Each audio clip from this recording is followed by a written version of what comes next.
A first-class ticket, a dream future. A young black woman standing at the gate, her entire life balanced on a single boarding pass. But what happens when the very person entrusted to welcome her on board decides she doesn't belong there? When one flight attendant's prejudice turns a golden opportunity into a public humiliation, this isn't just about a seat on a plane. It's about dignity, power, and the quiet strength of someone who refuses to break even when the system tries to erase her. Behind her, the whispers of strangers. Before her, the cold stare of authority. And inside her chest, a storm of fear and fury colliding. One call to her mother would unleash consequences no one could have predicted.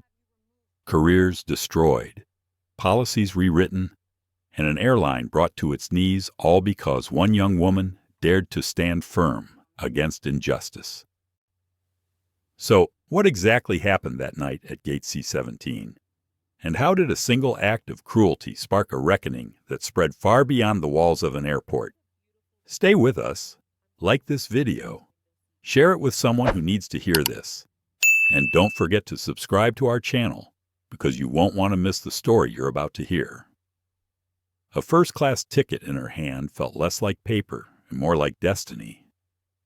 Elna Carter stood near the boarding gate of Aurora Air Flight 728, Newark to London, clutching that slip of cardstock so tightly the corners bent against her palm. She breathed in shallow bursts, trying to steady the pounding rhythm in her chest. To most people, it was just another overnight flight across the Atlantic. To her, it was the threshold to a dream she had fought for with every ounce of strength she possessed. Around her, the airport pulsed with its usual chaos, rolling suitcases thumping across the tiled floor, muffled announcements echoing through distorted speakers, the scent of coffee mixing with perfume and airplane fuel. For Elena, it all blurred into background noise. Every sound, every detail seemed to orbit around the weight of her opportunity. Tomorrow, in a stone hall at Oxford University, she would sit before a panel of professors. They would decide whether she would be chosen for the prestigious Rhodes Scholarship. Her mother had told her 1,000 times, "Walk in as though you belong, because you do." That was why Elena was holding a first-class ticket instead of economy. It wasn't extravagance. It was strategy, rest, dignity, presence. Her mother, Dr. Mariah Carter, believed appearances mattered as much as preparation. If Elna arrived exhausted and crumpled after 9 hours in the back of the plane, she would start her interview already at a disadvantage. In seat 2A, she could arrive rested, alert, and ready to show them exactly who she was. She glanced at her reflection in the glass wall of a closed, duty-free shop. A 19-year-old young woman looked back, warm brown skin, eyes steady though nervous, hair braided neatly into box braids that framed her face.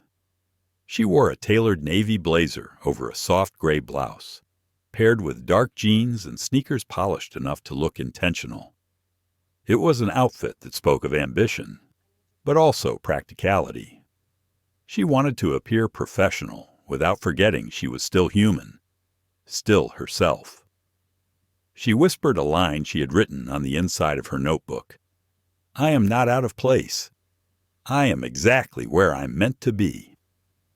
The pre-boarding announcement crackled over the speaker system, calling first-class passengers and Aurora Elite members to the gate. The words sent a jolt through her. This was it. She rolled her carry-on behind her, smoothed her blazer, and walked forward. Her boarding pass read Seat 2A, First Class. The numbers seemed to glow. At the podium, 2 staff members stood waiting. One was a young man who looked no older than 25, scanning passports with the expression of someone counting down minutes to the end of his shift. Next to him stood a woman in her 40s, the kind of person who carried herself as though she had been born in charge. Her name tag read Melissa Grant, lead flight attendant. Melissa's smile stretched across her face, but never reached her eyes. The moment her gaze landed on Elena, it lingered, scanning from her braids to her sneakers, a pause heavy enough to be felt. Elena felt her throat tighten, but she forced herself to greet politely. "Good evening," she said, her voice steadier than she felt. Melissa plucked the boarding pass from her hand before the young man could reach for it. She held it up between two manicured fingers. First class, Melissa's tone was smooth, almost syrupy, yet there was an edge underneath, sharp enough to cut. "Yes, seat 2A. Elena answered. Melissa tilted the ticket as if searching for something invisible. "And how did you come by this ticket?" The question hit Elena like a slap. She blinked, caught off guard. "My mother purchased it for me." Melissa hummed, a sound that was neither acknowledgement nor approval. Her eyes swept over Elena again, slower this time. "Your mother? I see." Behind Elena, a few other first-class passengers lined up. Most were middle-aged businessmen in suits, fiddling with their phones, glancing at watches. One older man with kind eyes lifted his brows, sensing tension. Elena felt heat crawl up her neck. She knew this look, this doubt, this way of being asked to prove she deserved a space others entered without question. She had faced it in luxury stores, in classrooms where she was the only black girl in advanced courses, in whispers that always seemed to follow her achievements. "Are you sure she belongs?" Her fingers itched to snatch the boarding pass back, but she stood her ground. "Is there a problem?" she asked, her tone careful but firm. Melissa's lips curved, but her eyes glinted with something colder. "No problem. We've just had quite a few fraudulent tickets in first class lately. You'd be surprised what some people try to pull." The insinuation hung in the air like smoke. Elena's stomach tightened. She could feel the eyes of the waiting passengers behind her, curious, some sympathetic, some indifferent. "My ticket isn't fraudulent," Elena said, lowering her voice to a calm, controlled register. "It was paid for, confirmed, and assigned. My name matches my passport." Melissa's smile thinned into a straight line. "I'll need to verify this." Elena inhaled slowly, counting silently. 1, 2, 3. Her mother had taught her that composure was its own kind of weapon. Yet inside, panic clawed at her. The flight was boarding.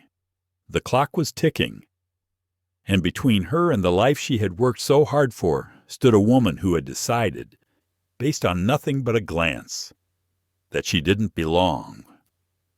Her hands trembled slightly, so she gripped the handle of her suitcase until her knuckles pressed white. She would not cry. She would not give Melissa the satisfaction of seeing weakness. As Melissa turned her attention to the next passenger in line, Elena stood frozen at the edge of the gate, invisible but exposed. A silent figure pushed to the margins.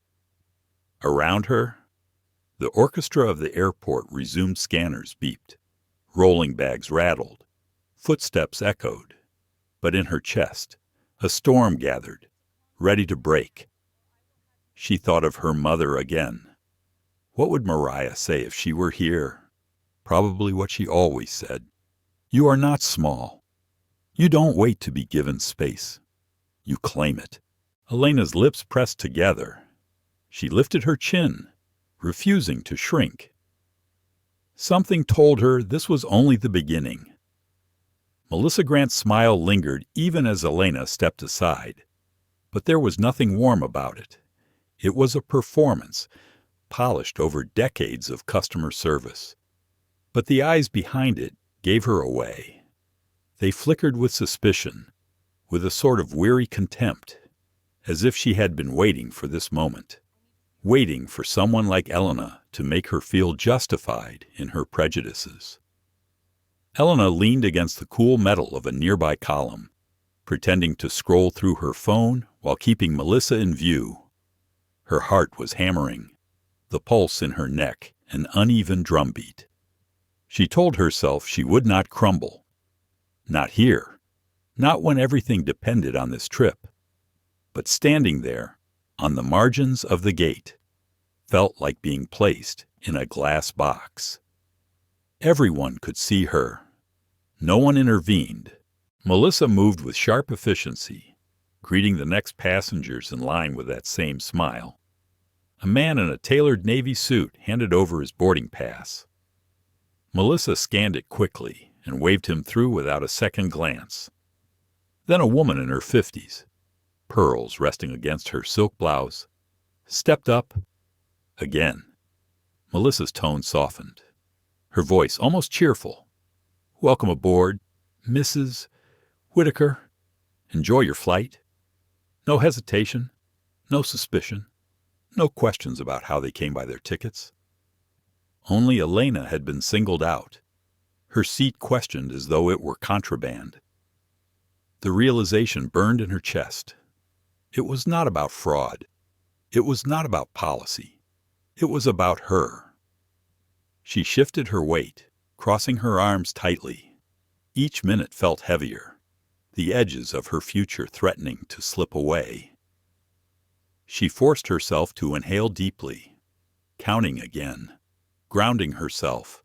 She thought of the hours she had poured into studying late at night, the morning she had sacrificed to volunteer work, the endless essays rewritten until every word shone. She belonged in that seat. Melissa glanced in her direction, and their eyes locked.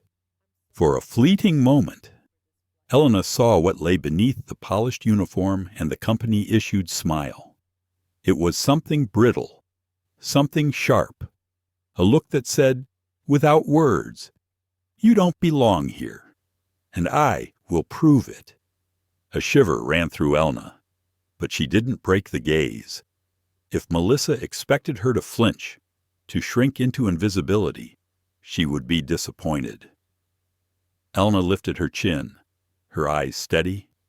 The exchange lasted only seconds, but it felt like a silent battle. Behind the gate podium, the young agent looked increasingly uneasy. His name badge read Daniel.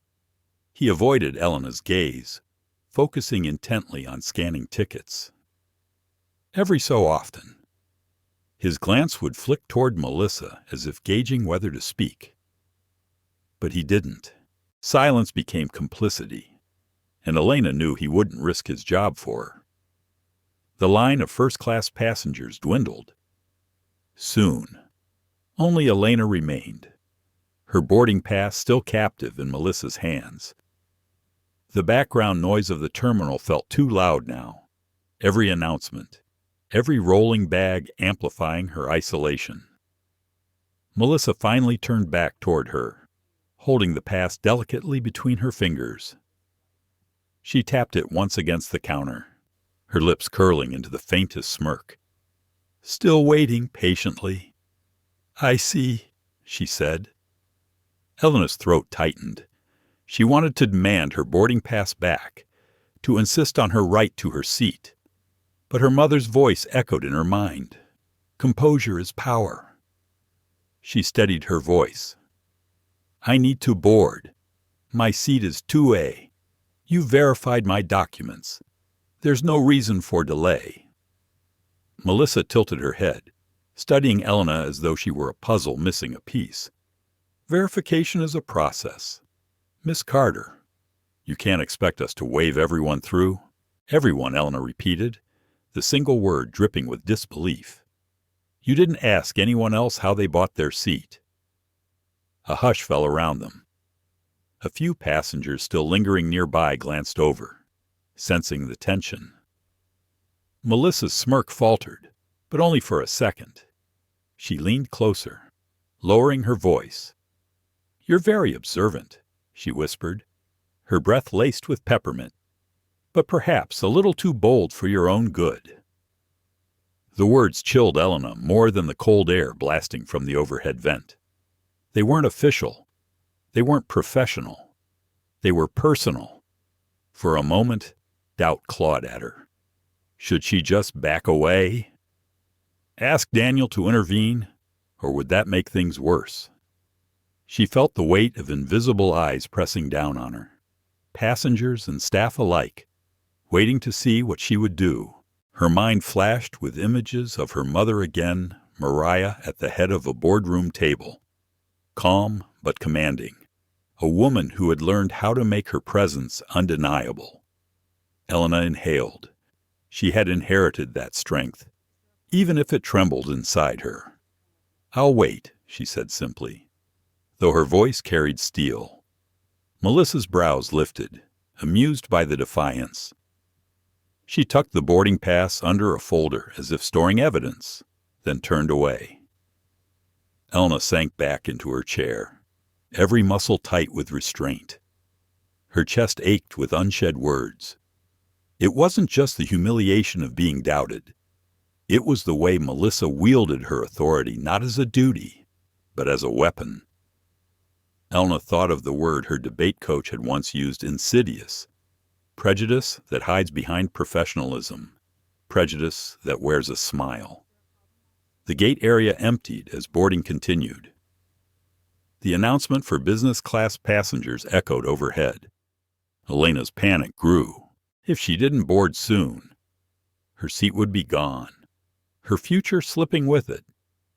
She clenched her fists, nails pressing crescents into her palms. She noticed Daniel watching Melissa disappear toward the jet bridge. He shifted uneasily, then glanced at Elena. For a moment, it looked as if he might say something, but he swallowed it back, scanning another passenger's ticket with mechanical precision. The kind-eyed older man from before, now waiting to board, leaned slightly toward her. His voice was quiet, almost apologetic. That seemed unnecessary. It was the first acknowledgement, the first crack in the wall of silence. Elena nodded faintly, her throat too tight for words. He gave her a sympathetic look, then walked down the jet bridge, leaving her once again alone. Melissa's absence stretched on. Minutes dragged, each one heavier than the last. The business class line thinned, and general boarding was announced. The crowd surged, filling the gate area with movement and chatter. Elena sat frozen, her seat slipping further from reach. Her chest tightened with the weight of it all. This wasn't just about a ticket. It was about everything she had built, every late night, every sacrifice. Her dream was perched on the edge of a cliff, and Melissa held the power to push it over. She pressed her palms together, whispering a silent mantra. "I belong. I belong." But as she whispered, a darker thought crept in. What if Melissa succeeded? What if she was left behind? Humiliated. Her chance at Oxford shattered not by her own failure, but by someone else's prejudice. Her vision blurred with frustrated tears, but she blinked them back fiercely. She would not let Melissa have that victory. Not here, not now. The seconds ticked louder in her head, until the sound of footsteps broke through. Melissa returned, holding the microphone used for boarding announcements. Elena straightened, hope and dread colliding in her chest. Melissa's voice, smooth and amplified, echoed through the gate area. "Ladies and gentlemen, final call for Aurora Air Flight 728 to London. We have one remaining seat in first class, Seat 2A, which has just become available due to a cancellation." The words hit Elena like a blow. She sat frozen, her breath caught. Cancellation! She was standing right there. Melissa's gaze swept the crowd and landed on her, a glimmer of satisfaction flashing in her eyes. Elena's heart pounded. The battle she had feared was no longer coming. It was here. The words hung in the air like a poisonous fog. Seat 2A. Available due to cancellation. Elena felt her body go cold, even as her cheeks flushed with heat. She sat there, rooted to her chair, while passengers looked around with faint curiosity. They did not see the injustice. They only saw opportunity. A man in the priority line, tall, with silver-streaked hair and a diamond medallion tag dangling from his carry-on, looked up sharply when he heard his name. Thomas Blake. Melissa called. "Congratulations. You've been upgraded." Elena's chest constricted. That was her seat. Her name had been on that ticket. And now, in front of a crowd of strangers, Melissa was erasing her existence. She forced herself to stand, legs trembling as she walked toward the podium. The clack of her shoes on the tile seemed far too loud. Every step felt like trudging through wet sand. Each movement weighted with humiliation. "Excuse me," Elena said, her voice steady though her heart was sprinting. "You announced my seat. 2A. That is my seat. My name is Elena Carter. You have my boarding pass." Melissa turned slowly, her expression one of feigned surprise. She lifted her brows, the picture of innocence. "Your seat. I'm afraid there must be some confusion. The system flagged your ticket as fraudulent. It was automatically canceled." "Fraudulent?" Elena repeated, the words scraping against her throat. She pointed to her purse. "I have my passport. I have my ID. You saw both. I purchased that ticket legitimately. My mother purchased it with a corporate card." Melissa's lips curved into a smile that didn't reach her eyes. "Well, sometimes people claim things they can't prove. The system doesn't lie. Miss Carter." The deliberate use of Miss Carter was like a slap. It sounded polite, but the way she said it dripped with condescension. Melissa wanted her to feel small. She wanted her to crumble. Passengers began whispering. Some leaned closer to listen, while others looked away, uncomfortable with the growing tension. Elena could feel their eyes on her, burning holes through her resolve. "Mr. Blake," the newly upgraded passenger, shifted awkwardly beside the podium. He glanced at Elena, his mouth twitching as if he might speak, then decided against it. He simply clutched his new boarding pass tighter, unwilling to risk the prize he had just been handed. Elena's chest rose and fell with sharp breaths. She wanted to scream. She wanted to tell them all how wrong this was, but the words tangled in her throat. Her mother's voice rang again in her mind. Composure is power. So she steadied her gaze and spoke low, but clear. "You are lying. You tore up my boarding pass." The room seemed to freeze for a second. Melissa blinked, her facade faltering. Then, quickly, she leaned toward the microphone. "Security," she said crisply. Her voice amplified across the terminal. "I need assistance at gate C-19. Passenger causing a disturbance." Gas rippled through the waiting area. Elena's stomach dropped. In one breath, Melissa had flipped the narrative. She was no longer the victim. Now she was being painted as the aggressor. "I'm not causing a disturbance," Elena protested, her voice louder now, edged with desperation. "You're stealing my seat." Everyone saw what happened, but the eyes around her weren't allies. They were witnesses to a spectacle. Some wide with sympathy, others narrowed in judgment. She saw pity on a few faces, irritation on others. No one stepped forward. No one defended her.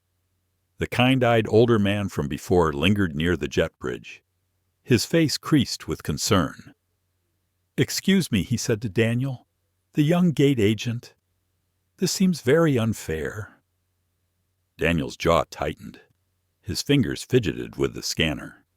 But when Melissa shot him a sharp look, He shrank back, his courage collapsing.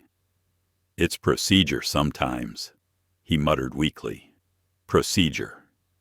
That word hit Elena like a blow. Procedure was a shield. Procedure meant no one had to take responsibility. Procedure meant she was alone. Her throat burned with unshed tears. She would not cry. Not here. Not now. She swallowed hard, her voice dropping to a whisper only she could hear. "I belong here. I earned this." But another voice whispered back, darker and sharper. "What if Melissa wins? What if the flight takes off without you? What if this is the end of everything you worked for?" She pressed her palms together, fighting to steady herself. Her heart thudded so hard she thought it might break through her ribs. The crowd shifted as two uniformed security officers entered the gate area, their presence instantly commanding. One of them, Officer Ramirez, scanned the scene with a practiced gaze. Melissa immediately stepped forward, pointing toward Elena. "This passenger attempted to board with a fraudulent ticket," she said firmly. "She became aggressive when I explained the situation. I had to call you for assistance." Elena's jaw dropped. "That's not true," she said, her voice cracking under the weight of disbelief. "She took my ticket. She tore it up in front of everyone. That's my seat. And she gave it away." Officer Ramirez studied her, his brow furrowing. But before he could speak, Melissa continued, her tone righteous. "I've worked this gate for over 20 years. I know the difference between a valid customer and a scam. I will not allow a disruption to delay this flight." The authority in her voice carried weight. Too much weight. Elena could see the officers hesitate, leaning instinctively toward siding with the uniformed staff member. Her body trembled with rage. Every instinct screamed at her to fight, to shout the truth loud enough for the whole terminal to hear. But another instinct, deeper and sharper, told her that would only feed Melissa's narrative. So instead, she reached into her purse with shaking hands, fumbling for her phone. Her vision blurred as tears finally spilled, not of weakness, but of fury. She found her mother's name in her contacts, pressed call, and lifted the phone to her ear. It rang once, twice. She whispered the word that was half plea, half promise. "Mom." The sound of her mother's voice answered, warm and unsuspecting. "Hey, baby girl." "Shouldn't you be on the plane already?" Elena broke. The words tumbled out between sobs. "They won't let me on. She took my ticket.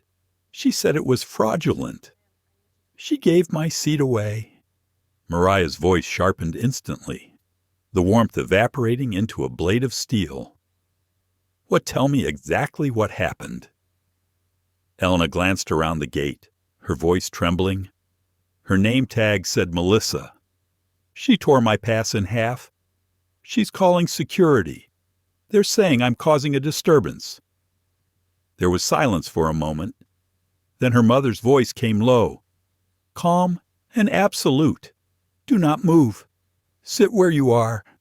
I will handle this." The certainty in those words wrapped around Elena like armor.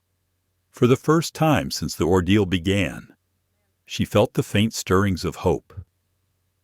Melissa stood nearby, still performing for the officers, her voice carrying across the gate. "We have to maintain order. The last thing we need is a delay." But Elena knew something Melissa did not. The order she was so desperate to maintain was already unraveling. The call her mother had just answered would shift everything. And as the security officers debated what to do next, Elena sat back in her chair, clutching her phone like a lifeline. The humiliation was not gone, the anger not soothed, but her tears slowed. Her mother was moving. And when her mother moved, the world listened. The jet bridge was still attached, but the plane was filling quickly. Elena sat rigidly in the waiting area, her phone clutched in her hand like a talisman. Her mother's calm, commanding voice echoed in her head. "Do not move. I will handle this." Those words were the only thing keeping her from collapsing under the weight of humiliation. Across the podium, Melissa still held court. She smiled in triumph, her posture loose and smug as though she had already won. The officers lingered, uncertain, caught between the story Melissa spun and the fragments of truth they had glimpsed in Elena's trembling voice. The rest of the terminal moved on around them. Passengers filed down the jet bridge, the soft mechanical hum of scanners punctuating the air. Then the announcement came. Melissa lifted the microphone again, her tone silky. "Final boarding for Global Skies Flight 212 to London. All passengers should now be on board. This flight will depart momentarily." Elena's heart lurched. The words sliced through her composure. Her seat, her chance, her dream it was leaving without her. She looked toward the jet bridge, desperate to see some sign that someone would intervene, that someone would see the truth. Nothing. Only the indifferent shuffle of boarding travelers. Melissa turned toward Mr. Blake, the man she had just upgraded. His face was lit with gratitude, his mouth stretched in a smile of disbelief. He stepped toward the podium, presenting his ticket. Melissa accepted it with a flourish, then gestured grandly toward the jet bridge. "Enjoy your flight, Mr. Blake." Elena's breath caught. It was too much. She surged forward, planting herself directly between Melissa and the jet bridge. Her voice, no longer trembling but fierce, rang through the gate. "That is my seat. Seat 2A belongs to me. You know it. Everyone here knows it. You tore up my ticket to steal it from me." Gas rose from scattered corners of the waiting area. "Mr. Blake froze mid-step, his smile vanishing. The officers moved closer, tension sparking in their eyes. Melissa's mask cracked, then reformed. Her lips tightened into a thin line. "Step aside. Miss Carter, you are obstructing the boarding process." "I am not obstructing anything," Elena shot back, her voice vibrating with fury. "I am demanding what I paid for. You destroyed my boarding pass. You erased my name from the system. And now you are trying to erase me. For a heartbeat." The room went silent. Even Daniel, the young gate agent, stopped scanning and turned toward them. Melissa's cheeks flushed pink, a flash of anger breaking through her composure. She leaned closer, her voice dropping to a harsh whisper. "No one will believe you. You are one girl against the airline. I have 20 years of authority. You have nothing." But Elena did not flinch. Her mother's strength pulsed in her chest. "I have the truth," she whispered back, "and I am not afraid of you." The officers exchanged glances. For the first time, one of them seemed uncertain. Officer Ramirez cleared his throat. "Ma'am," he said carefully, "perhaps we should pause. This seems like more than a simple misunderstanding." Melissa spun toward him, her voice sharp. "She is not a passenger. The seat is already reassigned. If we let her board, we risk fraud and liability. Do you want that on your report?" The intimidation worked for a moment. The officer hesitated, his authority weakened by Melissa's forceful tone. Elena felt despair gnawing at the edges of her resolve. But then her phone buzzed in her hand. She glanced down. It was a text from her mother. "Stay calm. Help is coming." She drew a breath so deep it steadied her shaking hands. The fight was not over. Melissa, however, mistook her silence for defeat. She straightened, smoothing her uniform, her eyes gleaming with cruel satisfaction. "Escort her away." She ordered the officers. The words ignited something primal inside Elena. She stepped forward, her voice ringing clear and resonant across the terminal. "Everyone here heard her. You all saw what she did. She tore up my boarding pass. She lied and said my ticket was fraudulent. That seat is mine." The words cut through the stagnant air like a blade. Conversation stilled. Heads turned. The handful of passengers who had witnessed the earlier confrontation nodded almost imperceptibly. "Mr. Blake shifted uneasily, his hands tightening on his carry-on strap. Melissa's smile faltered. She was losing control of the narrative, and she knew it. Desperate. She grabbed the microphone again. "Ladies and gentlemen, please disregard the disturbance. We are closing the gate now. Thank you for your cooperation." But before she could utter another word, a new voice sliced through the tension, firm, commanding, and utterly unyielding. "Hold that plane." All eyes turned. A woman in a navy blazer, her hair pulled back into a severe bun, strode toward the podium with the speed of a storm. Her badge swung from her neck. Sylvia Thompson, station manager of Global Skies JFK, radiated authority that silenced the entire gate. Melissa's face drained of color. "Sylvia," she stammered. "Not another word." Sylvia cut in, her voice cold. She scanned the scene, her sharp eyes landing on Elena, then flicking to the torn scraps of paper in the trash bin by the podium.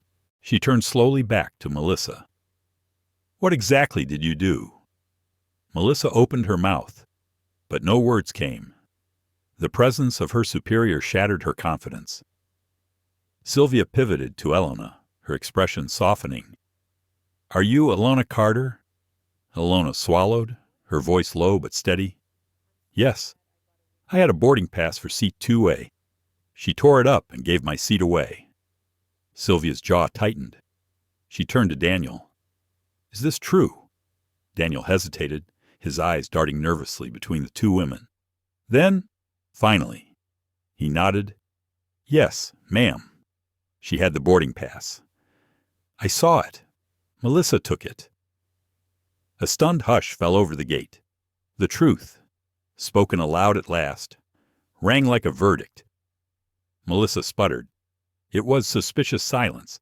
Sylvia snapped. She extended her hand. "Your ID, now!" Melissa froze, her eyes wide. "You can't, I can. And I am," Sylvia said. Her voice was merciless. "You are suspended, effective immediately. You will not set foot on this plane or any other until this is fully investigated. Hand me your credentials." The room seemed to tilt. Melissa's hand shook as she unclipped her ID, the symbol of her 2 decades of authority, and placed it in Sylvia's outstretched palm. For the first time, fear overtook her smugness. Sylvia pocketed the badge without ceremony. Then she turned to Elena and extended her arm in a gesture of apology and respect. "Miss Carter, please come with me. You will be escorted to your rightful seat. And you have my deepest apologies on behalf of Global Skies." Elena's knees felt weak as she stood, but she walked forward, her head high. Every step past Melissa felt like reclaiming the dignity that had been stripped from her. The crowd watched silently. Some smiled faintly, relief flickering across their faces. "Mr. Blake stepped aside, shame coloring his cheeks. He avoided Elena's gaze as she passed. As she approached the jet bridge with Sylvia at her side, Elena glanced back. Melissa stood frozen, her shoulders hunched, her face pale and hollow. The petty tyrant of Gate C-19 had been dethroned. The power she wielded so carelessly had crumbled in her hands. Elena turned back toward the jet bridge, her heart pounding with something new, not panic, Not humiliation, but fierce, unshakable resolve. She was going to London. She was going to claim her future. And no one, not even Melissa Grant, could stop her now. Inside her home office in Newark, Dr. Mariah Carter sat before a glowing computer screen, a half-finished report on medical logistics forgotten as her phone vibrated violently across the desk. She had been waiting for this call ever since her daughter's voice had broken through earlier, strangled with tears. When she saw the message notification, still not on plane, her blood chilled. For years, Mariah had been the calm center of storms, a single mother who had climbed from receptionist to senior vice president at Orion Technologies. She was the woman executives whispered about in boardrooms, brilliant, unflappable, precise. But in that moment, as she read Elena's words, she was not an executive. She was a mother whose child was being humiliated in front of strangers by a woman in uniform. Her fingers tightened around her phone until her knuckles blanched. Then she inhaled deeply and exhaled slowly, forcing herself into the same razor-sharp clarity that had saved billion-dollar contracts. Emotions could wait. Solutions could not. She opened her company's secure database and typed global skies.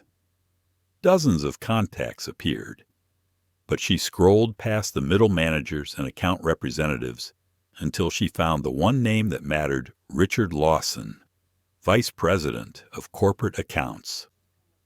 His bonus depended directly on Orion's travel contract, a contract worth more than $90 million a year. Mariah did not hesitate. She dialed his private number. The line clicked. "Lawson," came the brisk voice, sharp with the irritation of a man expecting a routine problem. "Richard, this is Dr. Mariah Carter from Orion Technologies." Her voice was smooth, deliberate, and unyielding. There was a pause on the line, followed by a sudden shift in tone. "Dr. Carter. Of course. What an unexpected call. How may I help you this evening?" "There's a crisis unfolding at JFK right now," she said. "And if you value your contract with Orion, you will stop it immediately." Lawson's breath caught. She could almost hear the calculations firing in his brain. "Tell me what has happened," he said, his voice lower now, urgent. Mariah described the sequence with chilling precision. Elena's ticket purchased on Orion's corporate account, the flight attendant who confiscated and tore it up, the public humiliation, the fraudulent reassignment of seat 2A to another passenger. She painted the picture not as a mother pleading for justice, but as an executive documenting liability. Every word she chose fraud, discrimination, breach of trust landed like a stone on the balance sheet of his conscience. On the other end, silence stretched until it snapped. "This is unacceptable," Lawson said. "I will personally intervene. Do not hang up." Mariah leaned back, her pulse steady. She had him. Within seconds, she heard clicks and the shuffle of another voice joining the line. "This is Sylvia Thompson, station manager at JFK." "Thompson," Lawson barked, his corporate veneer gone. "You have a catastrophe on your hands at gate C-19. A passenger named Elena Carter was denied boarding, her seat confiscated, and her ticket destroyed by your lead flight attendant. Fix this immediately. Hold that aircraft. She will be on it in her rightful seat, and you will issue the most thorough apology of your career." Sylvia's voice faltered. "Sir, I'm already on my way to the gate." "Good," Lawson snapped. "Report back when it is done, and know that your career depends on how you handle this." The line clicked as Sylvia disconnected. For a moment, the only sound was Lawson's ragged breathing. "Dr. Carter," he said finally, his tone dripping with contrition. "I cannot express how sorry I am for this treatment. You have my word. Your daughter will be on that flight. Please stay on the line while I ensure this is resolved.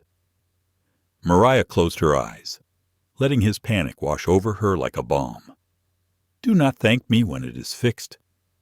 Richard, she replied coolly, thank me if Orion decides to renew our travel contract next quarter. Silence, then a quiet, humbled, yes, doctor.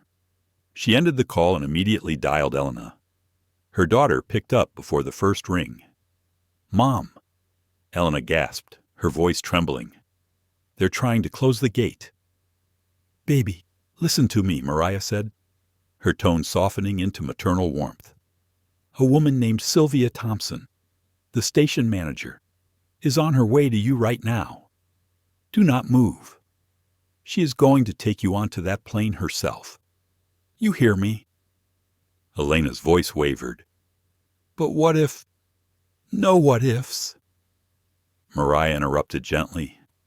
I've handled it. You will be in seat 2A, as promised. Breathe, sweetheart.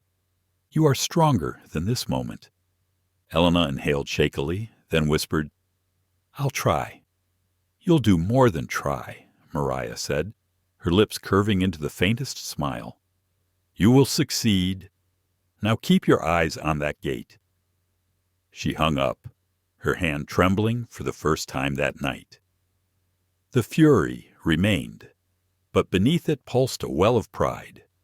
Her daughter was facing down cruelty with courage, and Mariah would burn the world to ash before she let that courage be crushed. Back at JFK, the tide was already shifting. Sylvia arrived like a tempest, demanding Melissa's ID, restoring Elena's dignity, and turning the balance of power in an instant. But Mariah, sitting miles away in Newark, didn't need to witness the scene to know its outcome. She had pulled the right lever. The machinery was moving. Still, she was not finished. She opened her laptop and began drafting a brief, clinical report to Orion's CEO, Marcus Lee. Subject line urgent. Global Skies incident. She outlined what had happened, the immediate corporate escalation, and her recommendation to initiate competitive bids for Orion's travel contract. It was both a warning and a message of leverage. Global Skies would pay for what had been done, in dollars and reputation. As she typed, memories surfaced unbidden, boardrooms where her ideas had been dismissed until a man repeated them, meetings where her competence was questioned before her credentials were even read, the long, exhausting journey of being a black woman who had to be twice as good to get half the recognition, and now her daughter, barely 19, was facing the same ugly script at an airport gate. Tears pricked her eyes, but she blinked them away. She would not cry. Not tonight. Tonight she was the storm. Across the Atlantic. The interview panel at Oxford had no idea of the battle being waged in a terminal thousands of miles away. But they would. Elena would walk into that room not as a victim, but as a survivor. She would carry herself with the dignity that no torn boarding pass could take. Mariah finished her report, hit send, and leaned back in her chair. She stared at the photo of Elena on her desk graduation cap. Wide smile, hope radiating from every pixel. She whispered aloud to the empty room, "No one decides your worth but you." At JFK. Elena walked down the jet bridge beside Sylvia, her heart pounding with gratitude and rage and determination all at once. She did not know the full extent of the storm her mother had unleashed. She only knew that she was back on track, and her dream was still alive. But Melissa Grant, left trembling in the terminal, would soon discover that a single phone call could unravel an entire career. The gate area at JFK's Terminal C-19 was quieter now. Most passengers had already boarded, and the few who lingered were slouched in chairs, scrolling through their phones or sipping the last of their overpriced coffee. But to Elena Carter, the space felt like a stage where every pair of eyes might turn and judge her. Her cheeks were still warm from humiliation, but the icy steadiness of her mother's voice lingered in her ears. "Sit. Watch. Do not move. Help is coming." Those words had become her anchor. She gripped the handle of her roller bag with such force that her knuckles hurt, staring at the closed jet bridge door that led to her seat, her rightful seat. Then she saw her, Sylvia Thompson, the station manager, marched into the gate area like a woman on a mission. She was in her late 40s, dressed in a navy blazer with polished shoes that clicked sharply against the tile floor. Her face was set in a grim mask of determination. Behind her trailed two airport staffers, one holding a clipboard, the other carrying a two-way radio pressed tightly to his mouth. "Karen, Daniel, now." Sylvia's voice cut through the air, low but commanding. "Daniel." The young gate agent froze at the podium, eyes darting nervously between Elena and his manager, Melissa Grant. However, turned with a smirk tugging at her lips, still sipping water as if nothing had happened. "What's the rush?" Sylvia Melissa asked, tilting her head with mock innocence. "Flight's already closed. I handled everything." "You handled nothing," Sylvia said, her words sharp as glass. She advanced until the two women were separated by only a few feet. "Where is the passenger for seat 2A? Melissa gestured lazily with her bottle toward Elena, who sat stiff and silent in the corner. "Oh, I dealt with it." "Fraudulent ticket?" "Released the seat and upgraded a loyal Diamond member. Great for business, if you ask me." For a beat, the room seemed to freeze. Then Sylvia's face darkened like a storm rolling across the horizon. "You did what?" Her voice trembled with restrained fury. Melissa shrugged, her arrogance unshaken. "Trust me, she didn't look like she belonged up there. My gut told me it was trouble. Better to keep things clean. And besides, the upgrade made one of our best customers very happy." The audacity was suffocating. Sylvia turned, her eyes locking onto Elena. Her expression softened instantly. She crouched slightly to meet Elena's tear-reddened eyes. "Are you Elena Carter?" "Yes," Elena whispered, her voice brittle. "My name is Sylvia Thompson. I am the station manager here. On behalf of Global Skies, I am deeply, profoundly sorry for what you have been put through. You belong on that aircraft, in seat 2A, and I am here to make sure you get there right now." A stunned silence filled the space. Passengers who had been pretending not to notice now raised their eyes, some gasping quietly. Elena's heart leapt, a flicker of hope sparking in her chest. Sylvia stood, wheeling around to face Melissa. Her voice was no longer sharp but thunderous. "You accused a paying passenger of fraud without evidence. You confiscated her documents. You gave her seat away. You tore up her boarding pass. And now you admit you acted on your gut." Melissa's smirk faltered. "I was protecting the company's assets," she said quickly, her tone defensive. "You know how many scams we deal with. I made a judgment call." "No," Sylvia shot back, her voice like a whip crack. "You made a career-ending blunder fueled by prejudice. Hand me your ID, now." The color drained from Melissa's face. "What you heard me. Your airline ID. Your crew credentials. Hand them over. You are suspended effective immediately pending investigation." For the first time, Melissa's composure cracked. Her hands trembled as she unclipped the plastic badge from her uniform. She hesitated, staring at it as though it held her very identity, then dropped it into Sylvia's outstretched hand. Sylvia pocketed it without a word. Gas rippled across the gate area. One woman muttered, "Good." Another man shook his head in disbelief, recording the entire exchange on his phone. The tide of silence was breaking into murmurs of justice. Daniel looked pale, his lips pressed tight. He finally spoke. I tried to tell her to check the system properly," he stammered, but she didn't listen. Sylvia fixed him with a look that was stern, but not cruel. "You will tell the truth during the investigation, every detail. Do you understand?" "Yes, ma'am," he whispered. Then Sylvia turned back to Elena. Her tone softened once more. "Miss Carter, let me escort you personally onto the plane." Elena stood shakily, her legs weak but her spine straightening. She dragged her bag behind her, each step toward the jet bridge heavy with disbelief. Only moments ago she had been on the verge of being escorted away in shame. Now the very people who had mocked her were watching her ascend. They passed Melissa on the way to the podium.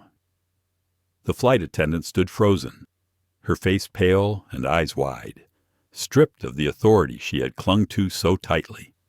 For a moment, Elena locked eyes with her. She expected to feel triumph. Instead, she felt only sorrow at the hollow ruin of the woman's expression. Sylvia led Elena down the jet bridge, her hand lightly resting on the young woman's shoulder, a gesture of protection and reassurance. At the door of the aircraft, the purser stood waiting, his face solemn.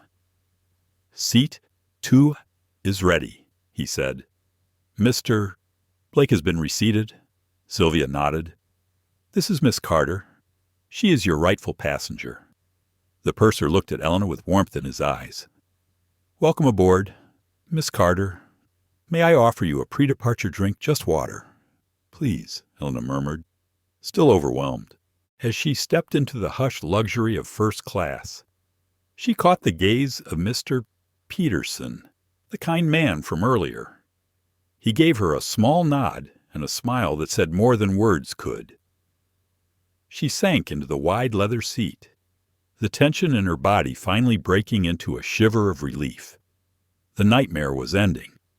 Justice, at least in part, had been served. Back at the gate, Melissa stood alone.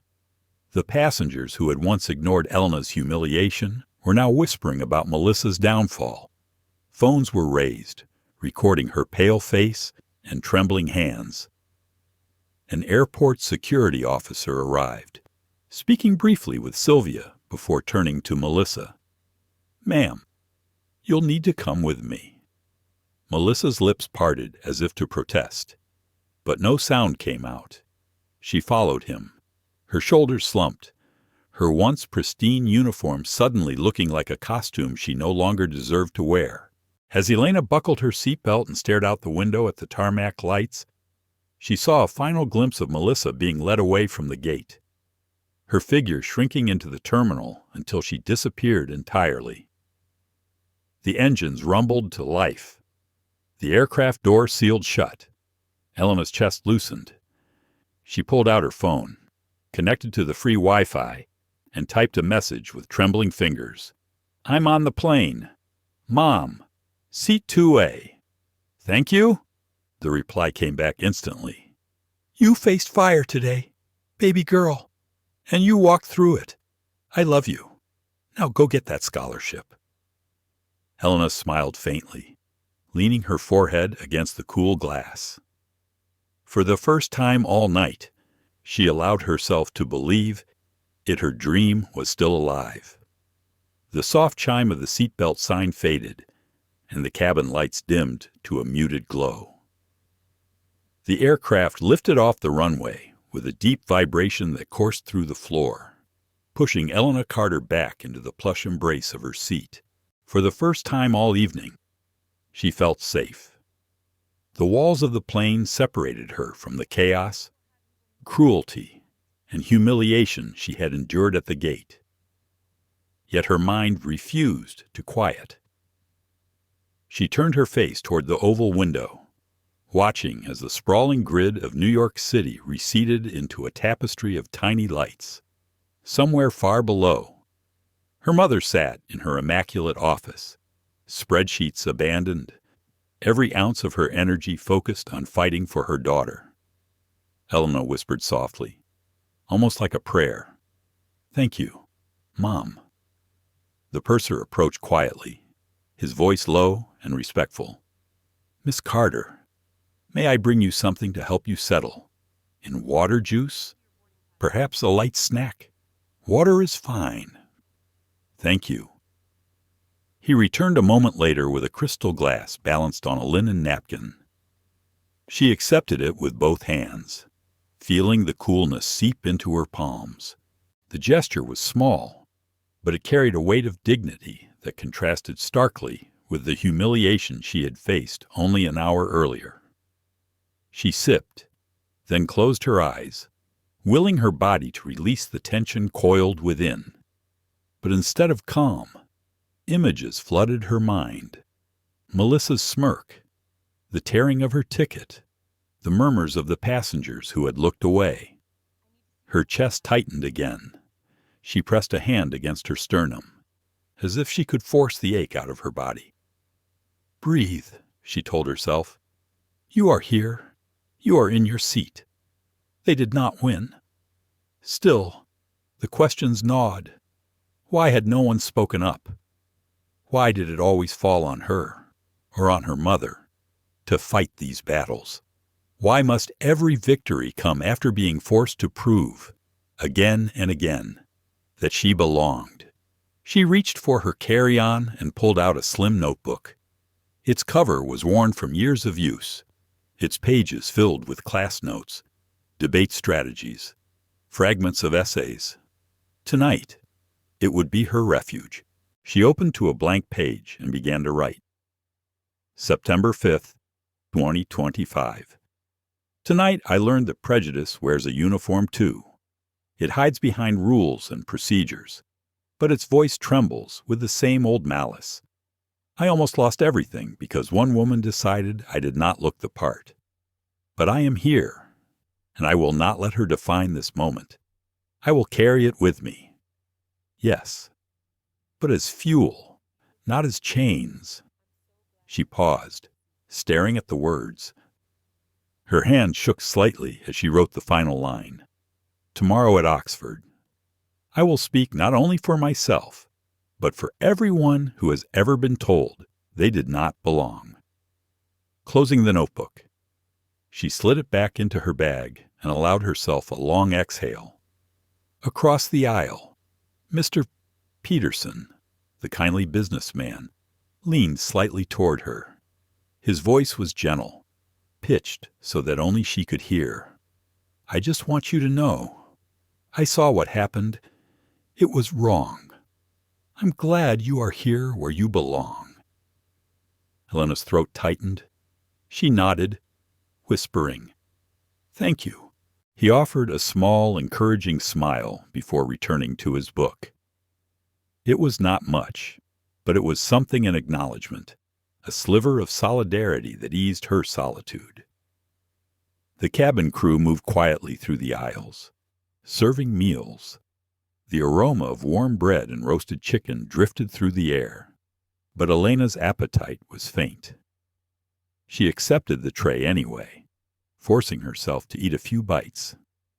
She knew her mother would insist she stay strong, stay nourished, stay focused. As the hours stretched, the cabin grew hushed, many passengers reclining into sleep. Elena reclined her seat only slightly, her mind restless. Every time she closed her eyes, she saw Melissa's cold stare. Yet another voice battled within her. Was she supposed to feel pity? The image of Melissa being escorted away, stripped of her badge, lingered.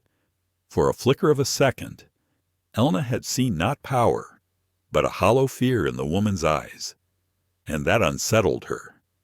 Her thoughts tangled. One part of her wanted to savor justice. Another part recoiled from cruelty, even when delivered to someone who had inflicted so much pain. Is it wrong, she wondered silently, to feel both relief and sorrow at the same time? She shifted in her seat, clutching the blanket the crew had draped across her lap. No, she whispered to herself. It is human. The hum of the engines became a strange comfort. She imagined them carrying her across the ocean, away from the sharp sting of tonight, toward the future she had dreamed of since childhood. She pictured Oxford's spires, the libraries, the quiet lawns where she might walk as a scholar. The vision steadied her, and yet another image intruded: her mother, at home, her jaw tight, her voice clipped with fury as she spoke to the airline's executives. Elena knew what that voice could do. She had seen it turn reluctant managers into eager collaborators, make powerful men scramble to fix their mistakes.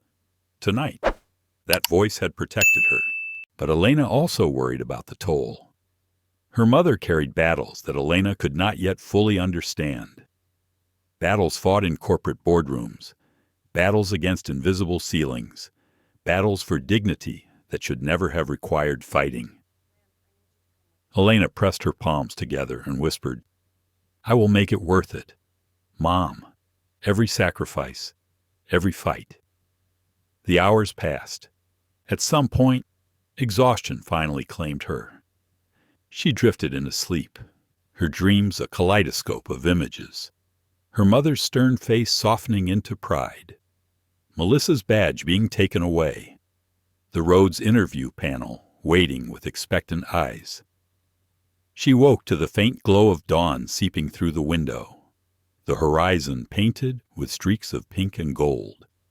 The sight stole her breath. It felt like a promise, like the world itself was telling her that a new beginning awaited. Breakfast service arrived: fresh fruit, yogurt, coffee. This time she ate with genuine hunger, her body replenished by rest. The purser stopped by again, his demeanor warm. How are you feeling, Miss Carter? He asked. Elena smiled faintly. Better. Thank you for your kindness. He inclined his head respectfully. It's the least we can do. If there is anything more you need, please do not hesitate. She nodded, gratitude swelling in her chest. As the captain announced their descent into London Heathrow, Elena felt her heart quicken. She smoothed her braids, adjusted her blazer, and pulled out her notes for one final review. The fear that had threatened to crush her earlier had transformed into a quiet, resilient determination.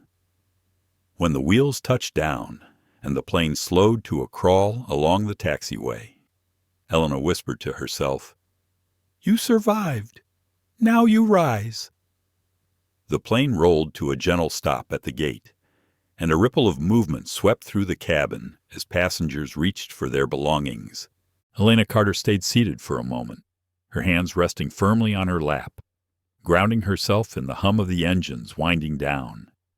She wanted to be the last to move, to avoid the stares, the hushed conversations that had followed the incident at boarding. But as she sat, she felt a warmth at her side. Mr. Peterson leaned toward her, his voice soft, carrying no judgment. You'll do great in London, he said simply, as though he already knew the future waiting for her. Elena smiled, a small but genuine curve of her lips. Thank you, she replied. As she stepped off the aircraft into the bustling Heathrow terminal, the wave of international voices, rolling suitcases, and bright overhead signs reminded her that she was no longer in New York. She inhaled deeply. A new country, a new chance, a step closer to Oxford. Her phone buzzed. A text from her mother lit up the screen. Did you land? Are you okay? Elena typed quickly. Landed safely. Heading to interview. Love you. She hesitated, then added, I'm ready. She meant it. The cab ride into the city passed in a blur of sights she had once only seen in photographs. The River Thames glimmering under the morning light, the Tower Bridge, stoic against the skyline, the bustling streets where red double-decker buses weaved between black cabs. She pressed her forehead to the glass, letting the reality sink in. She was here. Against every attempt to derail her, she had made it. But as the cab turned toward the campus where her interview would take place, nerves resurfaced. She clutched her bag tightly, running her thumb over the worn edge of her notebook. Inside were her carefully crafted answers, research notes, and quotes she had memorized to draw upon. Yet none of that seemed to soothe the storm inside her. What if she froze? What if her emotions from last night overwhelmed her? What if the panel looked at her the way Melissa Grant had? With eyes that dismissed her before she spoke a single word, the car stopped at a wrought iron gate framed by ivy. Beyond it stretched cobblestone paths and centuries-old stone buildings. The campus was breathtaking, almost intimidating in its grandeur. Elena stepped out, straightened her blazer, and forced her legs to move. Inside the hall, a receptionist guided her toward a waiting room. Several other candidates sat in silence, each lost in their own worlds of preparation. Some scribbled notes, others stared blankly ahead. Elena lowered herself into a chair and tried to steady her breathing. Her mind betrayed her, replaying the humiliation of the night before, the torn ticket, the smirk, the moment her future almost slipped away. She pressed her palms together, shutting her eyes for a moment. "Do not let her live in your head," she told herself firmly. "Melissa is not here. This is your stage now." When her name was finally called, she rose with deliberate calm. The panel sat in a semicircle in a sunlit room, their expressions expectant. A distinguished man with silver hair greeted her first. "Miss Carter, welcome. Please have a seat." She thanked him and sat, folding her hands neatly on the table. The questions began, and they came swiftly. Why Oxford? Why this field of study? What challenges had shaped her? At first, her voice wavered, her throat tight with nerves. But then she thought of her mother, sitting in her office, weaponizing her composure to protect her daughter's dignity. Elena drew strength from that image. Her tone steadied. Her answers grew more confident, layered with the intelligence and empathy she had cultivated for years. One panelist, a woman with kind eyes, leaned forward. "Miss Carter, can you describe a recent challenge you have overcome and what it taught you?" The question landed heavily. Elena hesitated, the memories rushing back. She could have spoken about balancing school with work, about leading her debate team. But instead, she chose the truth. She recounted the experience at the airport, not naming the airline or the attendant, but describing the humiliation of being doubted, accused, and nearly erased. She explained how she fought to remain calm, how her mother's support turned despair into resolve, and how the ordeal had strengthened her determination to claim the spaces she had earned. Her voice did not shake. It rang with quiet conviction. "What it taught me," she concluded, "is that injustice is not always loud. Sometimes it comes in the silence of those who watch and say nothing. But it also taught me that dignity is a choice.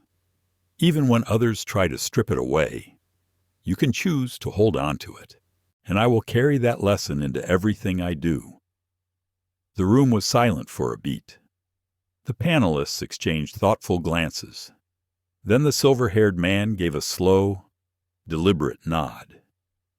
"Thank you, Miss Carter," he said, his voice tinged with respect.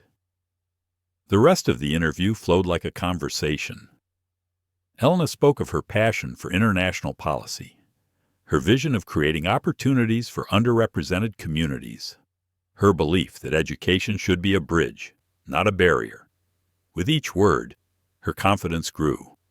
By the time she walked out, her shoulders no longer carried the weight of last night.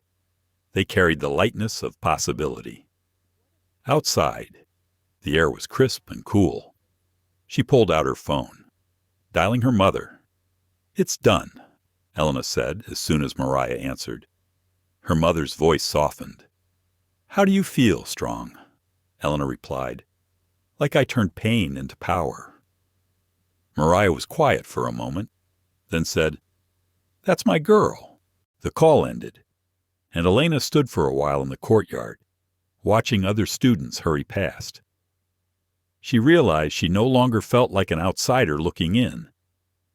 She felt like someone who belonged, someone who had every right to walk these paths.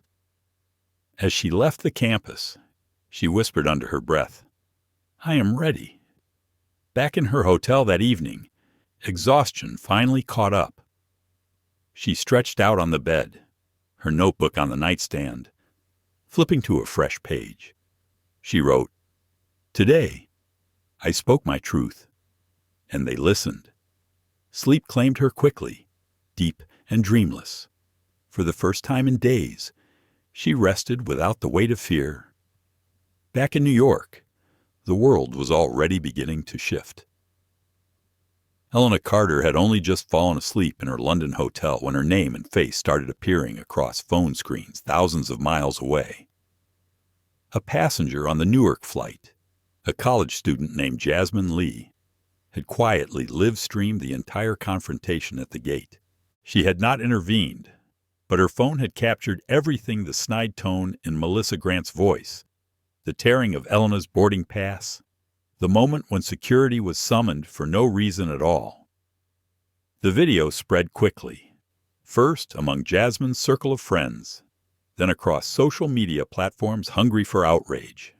Within hours, hashtags appeared: Maugenseat, Letterfly, Aurora Air Discrimination.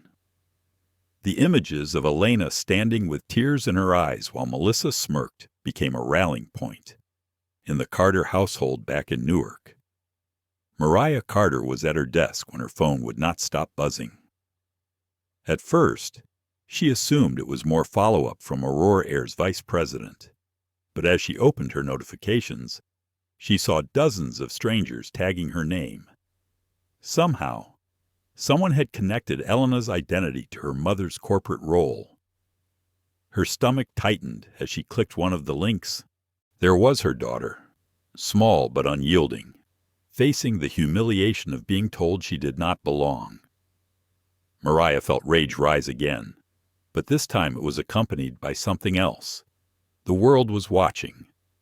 By morning, news outlets had picked up the story. Headlines splashed across websites. Aurora Air flight attendant accused of racial discrimination. Teen denied boarding, saved by mother's corporate power.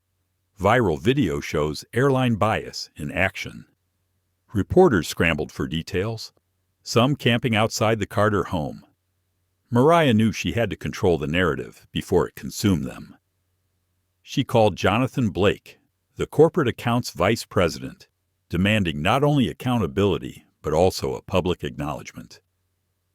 Jonathan was already in crisis mode, juggling calls from the CEO, legal teams, and a growing public relations disaster. "Mariah, please, we are preparing a statement," he said, his voice fraying at the edges. "Make sure it's not a blanket apology," she replied coldly. "You are not dealing with a lost suitcase.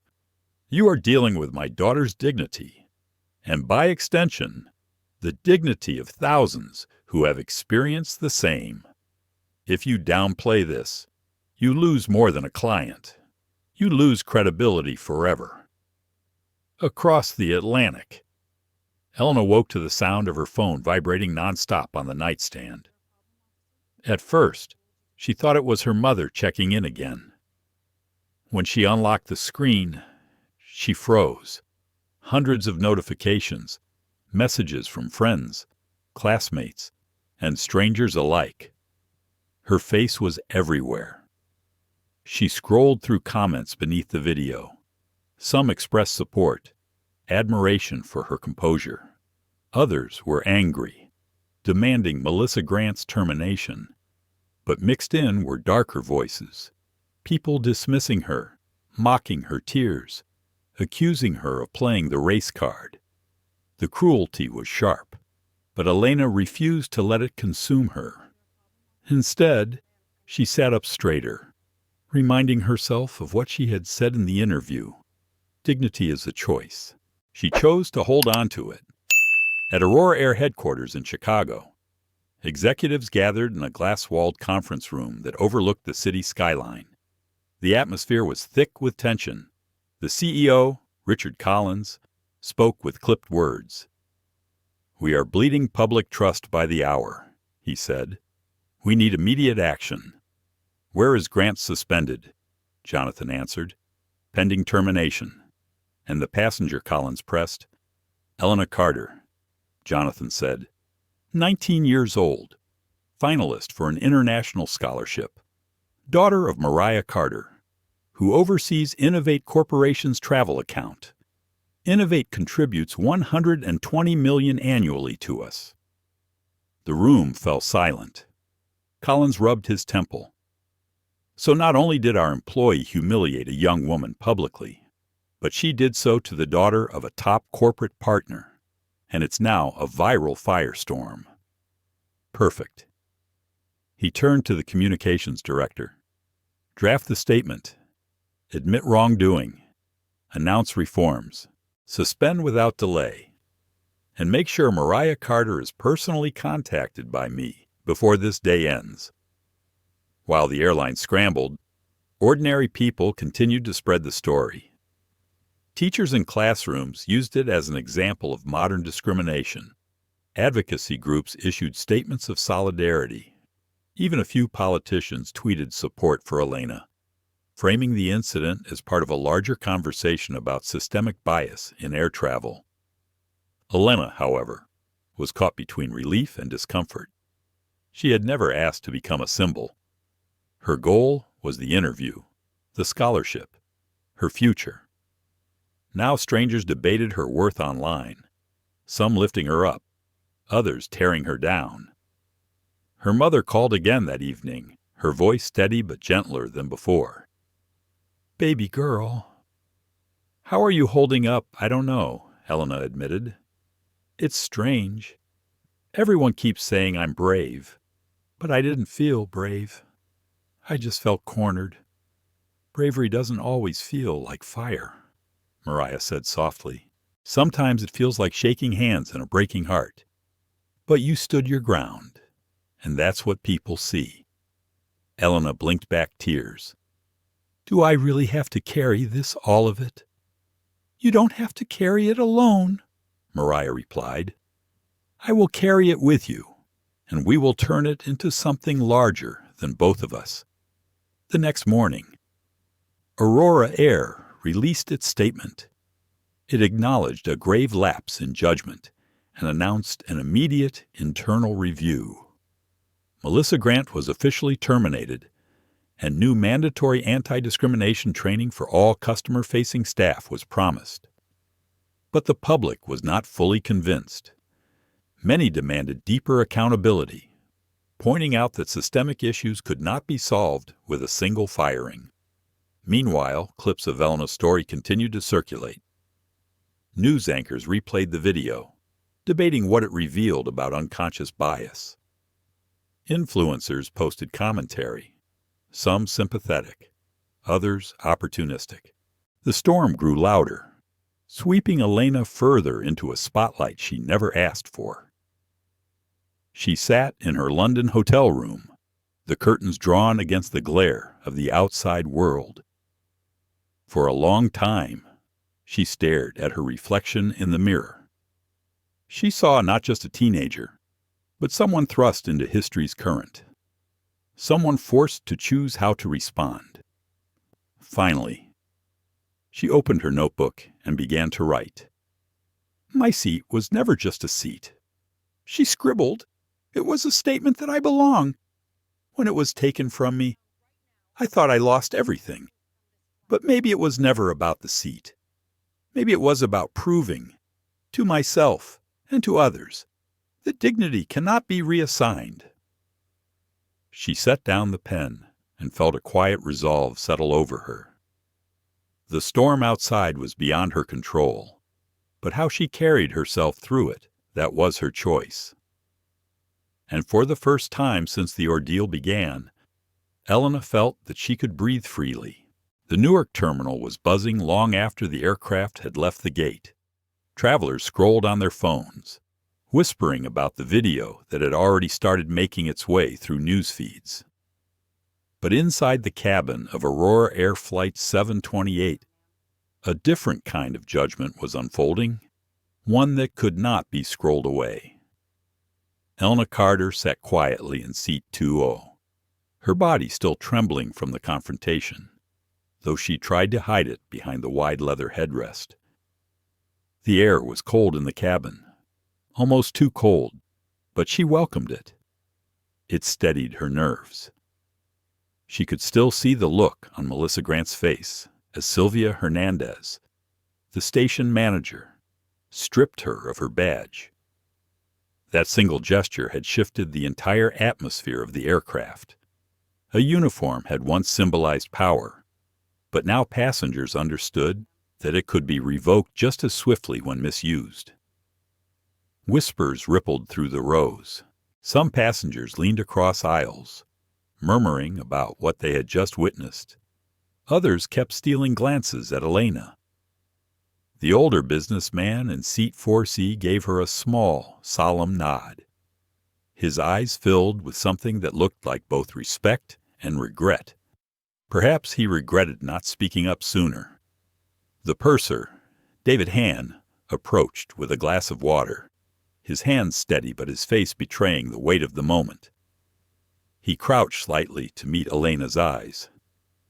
"Miss Carter," he said softly, "on behalf of the crew, I want to apologize for what happened at the gate. You deserve to be here. If there's anything I can do during the flight to make you more comfortable, please let me know." Elena managed a faint smile. "Thank you," she whispered, though inside she was torn. Should she accept these apologies as enough, or was it only the beginning of holding people accountable? As David walked back toward the galley, a murmur rose from row 3. A young woman, no older than 25, pulled out her phone and began typing furiously. Elena recognized her from the gate. It was Jasmine Lee, the college student who had filmed everything. The glow from her screen reflected in her glasses. She caught Elena's eye briefly, then offered a small smile, almost like reassurance. Passengers in business class were unsettled too. Thomas Blake, the man who had been upgraded into Elena's seat, now sat uncomfortably in 5B. His face burned red as he avoided eye contact with anyone. He had not asked for this drama, but his silence at the podium had allowed it to escalate. He shifted restlessly in his seat, tugging at his tie as though wishing the leather cushion beneath him would swallow him whole. Up in the cockpit, Captain Lewis received the unusual order from Sylvia to hold the aircraft earlier. Now that they were finally cleared for takeoff, his mind remained distracted. In 30 years of flying, he had handled turbulence, engine warnings, even a lightning strike, but never an incident of open discrimination that forced management to intervene before departure. He adjusted the throttles with a heavy sigh. When the plane finally lifted from Newark and settled into the dark Atlantic night, the cabin lights dimmed. Still, the weight of what had happened clung to the air. Elena closed her eyes briefly, but every time she did, she saw Melissa tearing her boarding pass in half. The sound replayed in her mind, crisp and merciless. She thought of all the times she had been told to keep her head down, to work twice as hard, to never give anyone a reason to doubt her. And yet here she was, nearly stripped of an opportunity she had earned, not because of failure, but because of someone else's prejudice. Her stomach knotted. Would she always be fighting to prove she belonged? Her phone buzzed with a message, even in airplane mode, connected through Aurora's in-flight Wi-Fi. It was from her mother. "Proud of you. Rest. We'll fight the rest together." Elena clutched the phone tightly. Somehow, even across an ocean, Mariah's words wrapped around her like armor. By mid-flight, word of Melissa's suspension had already reached the crew through back channels. Some of them whispered about it in the galley, stunned that their colleague's career had ended so abruptly. But others exchanged knowing looks. Melissa had always been difficult, quick to assert authority, often with passengers who seemed vulnerable. No one had imagined it would end in such spectacular fashion. Yet perhaps they were not surprised. Halfway through the journey, David approached again with a tray of food. As he set it down, he hesitated. "Miss Carter, may I say something?" She nodded cautiously. "You showed more composure at that gate than most adults would in a lifetime. I know tonight must have been painful, but the way you carried yourself, you reminded people what dignity looks like when it is tested. I hope you hold on to that." The word struck Elena deeply. She blinked rapidly, unwilling to cry again, but his sincerity touched her. For the first time that day, she felt seen not just as a problem to be solved, but as a person whose strength mattered. Meanwhile, Melissa Grant was being escorted through the terminal by airport security.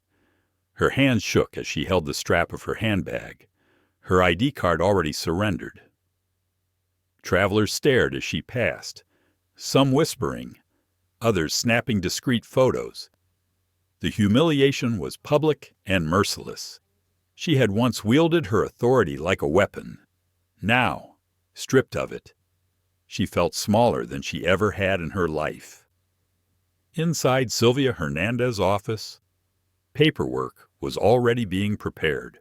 Melissa sat rigid in a chair while Sylvia typed notes into the system. Jonathan Blake's voice crackled over speakerphone, calm but cutting. "Melissa Grant, you are suspended without pay, effective immediately, pending termination review. Your conduct has jeopardized not only a valued customer, but the reputation of the airline. We will be contacting you for a formal hearing tomorrow morning. Do you understand?" Melissa tried to defend herself, her voice cracking. "I was protecting the company. Fraudulent tickets happen. I was only doing my job." "You were not protecting the company," Jonathan replied flatly. "You were protecting your prejudice, and you did it in front of witnesses, in front of cameras, against the daughter of a corporate partner whose account is worth $120 million annually. That is not only discrimination, it is career suicide." The silence that followed was heavier than the roar of the engines above. Melissa buried her face in her hands. Back on the aircraft, Elena finally reclined her seat, exhaustion catching up to her. She thought of her scholarship interview ahead, of her future waiting across the ocean. She reminded herself that this ordeal, painful as it was, did not define her. If anything, it proved her resilience. As the hours stretched into dawn, the cabin grew quiet. Passengers slept. Attendants moved silently through the aisles, and the hum of the engines became the backdrop of a night filled with unspoken reflection. When the plane began its descent into London, David returned once more, his voice gentle. "We'll be landing soon. I wanted to thank you again for your patience. You taught us all something tonight." Elena gave him a tired but genuine smile. "I didn't set out to teach anyone. I just wanted to get where I was going." "Sometimes," David said, "that's exactly what teaches people the most." As the wheels touched the runway at Heathrow, a quiet sense of justice hung in the air. The cabin had become not just a vessel across the ocean, but a stage where prejudice was confronted and dignity reclaimed. For Elna Carter, judgment in the cabin was not just about Melissa's downfall. It was about proving, in front of strangers and the world itself, that her presence could not be erased. She belonged, and nothing, not ignorance, not cruelty, not even systemic bias would keep her from her seat again. Elna Carter shifted slightly in her seat, pressing her palm against the smooth leather armrest of 2A as if to confirm it was real.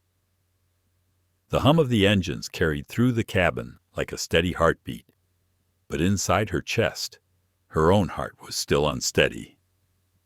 Hours had passed since the confrontation at the gate, yet the images replayed as vividly as if they had happened only seconds ago. The flash of Melissa Grant's smirk, the tearing sound of paper, the gasps from bystanders, and her own voice low, trembling, but firm, demanding justice. She reclined her seat halfway and stared out the oval window. Beyond the glass stretched a boundless ocean, faintly illuminated by moonlight. Each ripple of water shimmered like a reminder of the endless possibilities before her. But the memory of nearly losing this opportunity kept her grounded in unease. Her thoughts drifted to her mother, Mariah. She could almost hear her voice, calm yet unbreakable, saying, "Elena, you don't shrink for anyone. You earned this space." That reminder had always been her anchor. But tonight, the anchor had been tested, yanked and shaken by the storm of prejudice. She had nearly lost her chance at Oxford, at the life she had built toward for years, because one woman decided she didn't belong. Her mind swirled with contradictions. On one hand, she wanted to forget it, to close her eyes and let the hum of the engines lull her into peaceful sleep. On the other hand, she couldn't stop dissecting every moment, wondering if she should have shouted louder, if she should have refused to step aside, if she should have demanded that the other passengers speak up. That was the cruelest part, the silence of witnesses.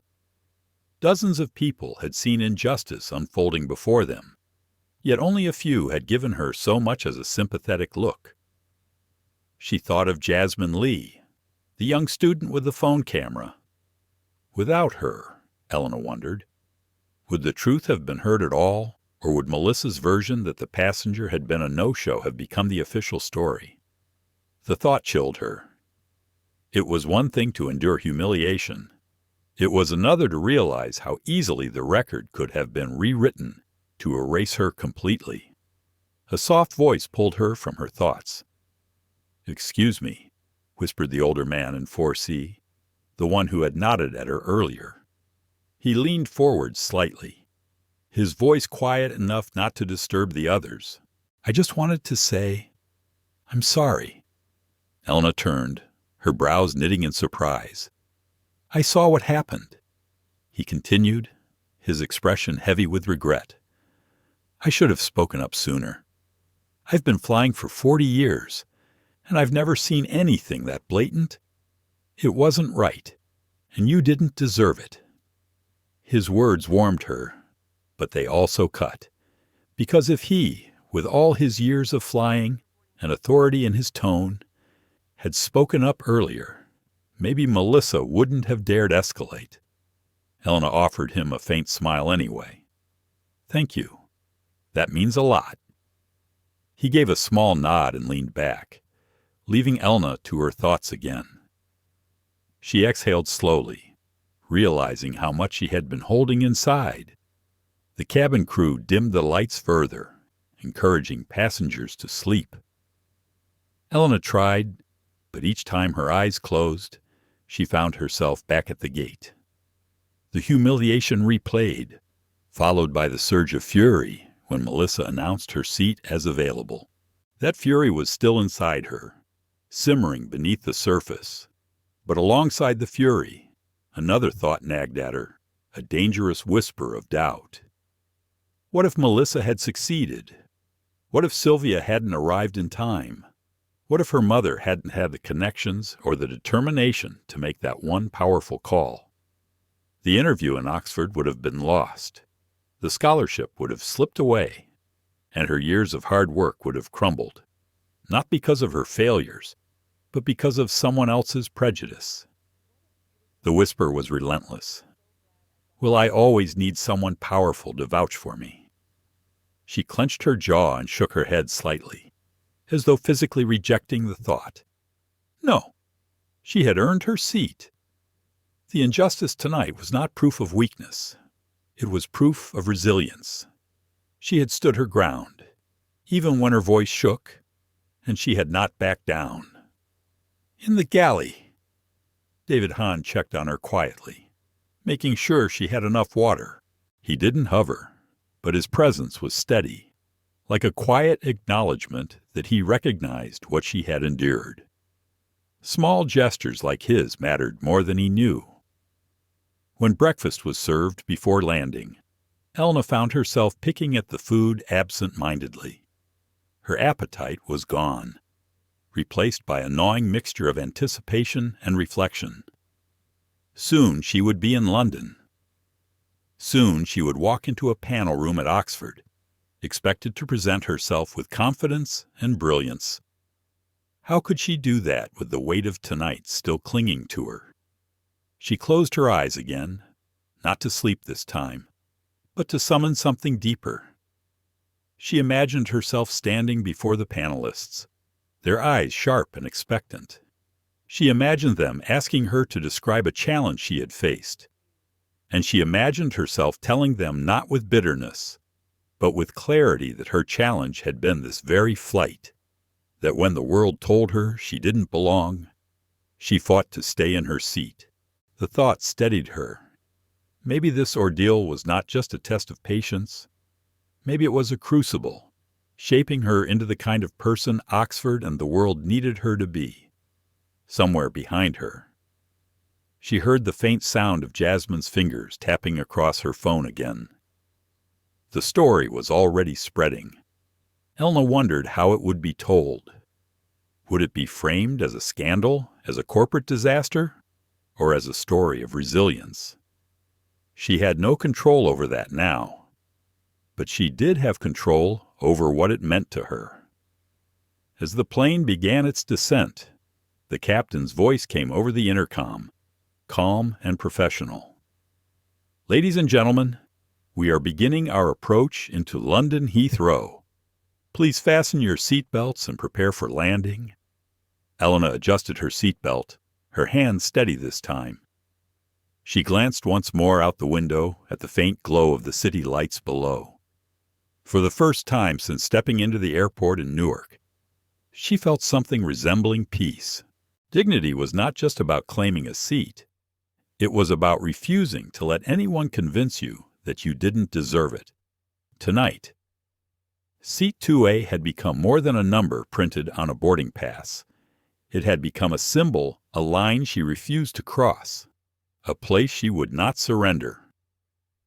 As the plane touched down, the jolt of the wheels meeting the runway felt almost ceremonial, like the closing of one chapter and the opening of another. Elena sat taller, her chest rising with resolve. She had made it, against prejudice, humiliation, and doubt. She was here, and tomorrow, when she walked into that interview room, she would carry the memory of 2A with her, not as a wound, but as a shield. The wheels screeched against the tarmac at Heathrow, the sound both jarring and comforting. For Elena Carter, it marked more than just the end of a flight. It was the crossing of a threshold. She had stepped through humiliation, fury, and fear, and now she was arriving not just in another country, but in a new chapter of her life. The seatbelt sign dinged off. Passengers stirred. Phones chimed. Overhead bins opened with the clatter of luggage. Elna stayed seated for a moment, staring at the seat back in front of her. She wasn't rushing anymore. She had learned, painfully but powerfully, that her place could not be stolen if she refused to surrender it. "Miss Carter, David Han, the purser," said softly as he approached her seat. His eyes carried a sincerity the few airline employees had shown her that night. "I just wanted to say, I admire how you carried yourself. You had every right to lose your temper, but you didn't. That kind of composure, most people don't have it." Elena gave him a tired but genuine smile. "Thank you. I didn't feel composed at all. Sometimes the strongest people are the ones shaking while they stand their ground," David said. He hesitated, then added, "I filed a statement before landing about what happened. I want the record to reflect the truth." That quiet solidarity warmed her more than she expected. "Thank you for that," she said again, and meant it. As she gathered her bag, she felt a buzz from her phone. A message from her mother lit up the screen. "Proud of you beyond words. Call me when you're through customs. Remember, dignity isn't given, it's claimed." Elena pressed her lips together, fighting back fresh tears. Stepping into Heathrow's arrivals hall, she breathed in the cool London air. Her nerves about the Rhodes interview surged back, but now they felt different. Instead of anxiety, she felt sharpened, honed by fire. She walked tall through the terminal, every step echoing with the reminder that she had faced prejudice head-on and refused to bend. Back in New York, the fallout had already begun. Melissa Grant sat in a sterile conference room at JFK, her airline ID clipped from her uniform, her hands twisting in her lap. Sylvia Hernandez sat across the table, her face a mask of exhausted authority. On the speakerphone, Jonathan Blake's voice was measured but merciless. "Melissa," he said, "your actions tonight have placed this company in direct jeopardy of losing one of our largest corporate contracts. You humiliated a paying first-class passenger, confiscated her ticket without cause, and fabricated a no-show record. Do you understand the gravity of what you've done?" Melissa muttered. "It was a judgment call. I thought you thought wrong." Jonathan cut in. And it wasn't a judgment call. It was prejudice. Plain and simple. The investigation will confirm it. For now, you are suspended without pay, pending termination review. Her chest tightened, her throat dry. 20 years in the airline, and in less than 10 minutes, she had undone it all. She thought about arguing, about insisting she was misunderstood. But the truth was clear in Sylvia's unblinking stare. No one in that room was going to save her. By the end of the week, her termination was official. News spread quickly, an internal memo leaked. A passenger's video of Elena's confrontation went viral, and hashtags demanding accountability began trending. Melissa's name became synonymous with discrimination in the airline industry. No competitor would hire her. The uniform that once gave her authority now marked her as a cautionary tale. Meanwhile, Global Wings Air scrambled to contain the damage. Press releases flowed public apologies, promises of reform, pledges of mandatory anti-bias training. Their PR team reached out to the Carter family with a formal statement and an offer of compensation. Elena and her mother declined anything personal. Instead, they requested that any financial gesture be donated to a scholarship fund for underrepresented students in aviation and international studies. Mariah Carter told them plainly in a call, "You don't buy back dignity. You invest in making sure this doesn't happen again." The company had no choice but to agree. Within weeks, the Carter Fund for Equity in Travel was announced seeded with millions from Global Wings. It was part reparations, part public relations. But for Elena, it symbolized something larger, the possibility of turning pain into progress. Across social media, the story traveled fast. Videos of the torn boarding pass, the intervention by Sylvia Hernandez, and Elena's eventual walk onto the jet bridge painted a vivid picture of systemic prejudice colliding with corporate accountability. People debated fiercely, some outraged, some defensive, but most united in the belief that what had happened was wrong. For Elena, the noise of the internet mattered less than the silence inside her own mind. She walked into her Oxford interview 2 days later with calm she hadn't expected. When asked about resilience, she spoke with quiet authority about dignity and prejudice, about how a seat on an airplane became a battleground for self-worth. She didn't name names, but her story resonated. She could see it in the panelists' eyes, the recognition, the respect. Weeks later, a thick envelope arrived at her family's home in Newark. Inside, the letterhead bore the words University of Oxford. Elena Carter had been awarded the Rhodes Scholarship. Her mother wept openly, clutching the letter like a victory flag. Elena simply smiled through tears, whispering, "We did it." But the story didn't end there. Months later, Global Wings rolled out a new policy, 2-step verification for any denial of boarding, mandatory bias awareness training for all crew, and a new reporting system that allowed passengers to escalate discriminatory incidents directly to corporate leadership.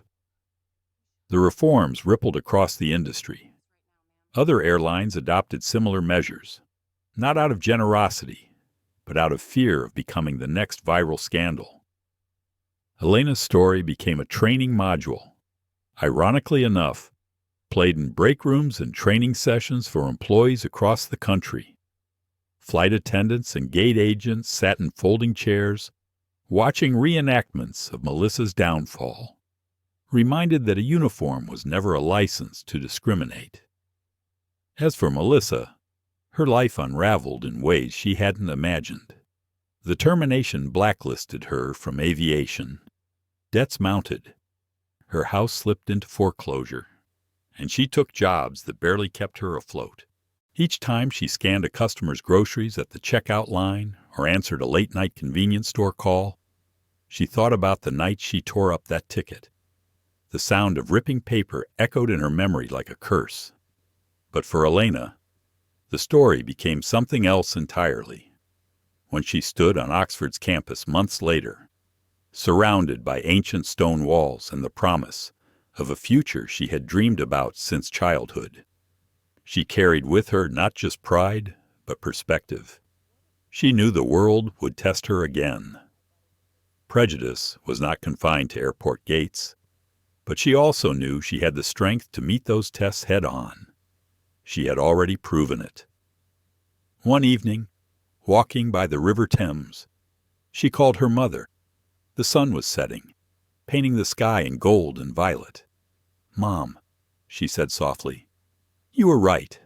Dignity isn't given, it's claimed. On the other end of the line." Mariah's voice was warm, proud, and steady. "And you claimed it. Elena, you turned one woman's hate into a whole industry's wake-up call. Never forget that." Elena smiled, her chest filling with gratitude and resolve. The fight wasn't over, but tonight. She allowed herself a moment to breathe, to look at the river's reflection, and to believe in the future she had earned. Justice, after all, wasn't just about punishing wrongs. It was about building a world where dignity was the default, not the exception. As the engines roared and the plane cut through the sky, Elena Carter reclaimed not only her seat, but her voice. What began as humiliation on a jet bridge became a movement, one that reminded us all that dignity is not a privilege, but a right. For the flight attendant who tore up her ticket, the price of prejudice was steep.